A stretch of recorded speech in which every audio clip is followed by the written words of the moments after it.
नमस्कार मित्रांनो, स्वागत आहे आपले. तर आज महाराष्ट्राच्या देशाच्या राजकारणात बऱ्याचशा घडामोडी घडल्या, पण त्यात एक अत्यंत महत्त्वाची गोष्ट म्हणजे मुंबईमध्ये भारतीय जनता पार्टीच्या रितू तावडे यांनी आज आपल्या महापौर पदाचा पदभार स्वीकारला आणि त्यांची अधिकृतपणे आज निवड झाली आणि उपमहापौरपदी संजय घाडी हे एकनाथ शिंदे यांच्या शिवसेनेचे उपमहापौर झालेले आहेत. आपल्याला माहिती आहे मुंबई महानगरपालिकेचं निवडणूक किती मोठ्या प्रमाणात तिचा गाजावाजा आणि प्रचार संपूर्ण देशामध्ये मुंबई महानगरपालिकेच्या निवडणुकीची चर्चा झाली होती. आणि त्याला कारण हे माहिती आहे की मुंबई ही आपल्या भारताची आर्थिक राजधानी आहे आणि त्या आर्थिक राजधानीवर आपली सत्ता असावी याचे स्वप्न भारतीय जनता पार्टीचं अनेक वर्षापासून स्वप्न होतं आणि ते खऱ्या अर्थानं सत्यात आज उतरलं आहे.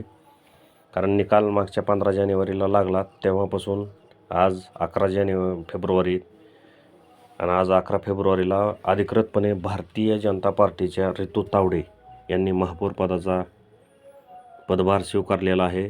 आणि आज ठाकरे यांची अनेक वर्षांची सत्ता, आज आपल्याला सगळ्यांना माहिती की मुंबई म्हणजे ठाकरे आणि ठाकरे म्हणजे मुंबई हे समीकरण झालं होतं, ते आज समीकरण एका अर्थानं संपलेलं आहे आणि तिथं भारतीय जनता पार्टीचं आणि एकनाथ शिंदे शिवसेनेचं समीकरण आहे, पण ठाकरे आणि मुंबई आणि ठाकरे हे समीकरण जवळपास संपलेलं आहे.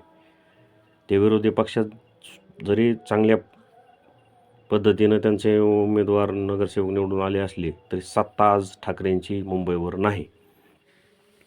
तर भारतीय जनता पार्टीला ह्या आपला स्वतःचा महापौर उपमहापौर त्यांचा बऱ्याच वेळेस शिवसेनेबरोबर झालेला आहे, पण महापौर होण्याचा योग त्यासाठी 44 वर्ष पै म्हणून जे प्रभाकर पै होते, जे 82-83च्या काळामध्ये महापौर होते, तेव्हापासून भारतीय जनता पार्टी प्रयत्न करीत होती. आणि मुंबईवर खरं तर नरेंद्र मोदी पंतप्रधान झाल्यापासून तर जास्तच त्यांनी प्रयत्न केले. 17मध्येही केले ते, पण ते यशस्वी झाले नाहीत.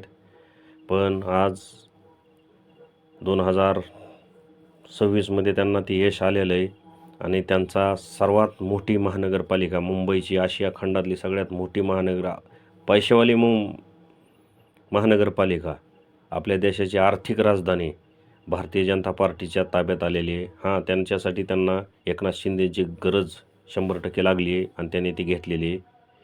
तर आपण त्यांना शुभेच्छा देऊ. मुंबईचं त्यांच्या हातातून विकास घडू. जय हिंद.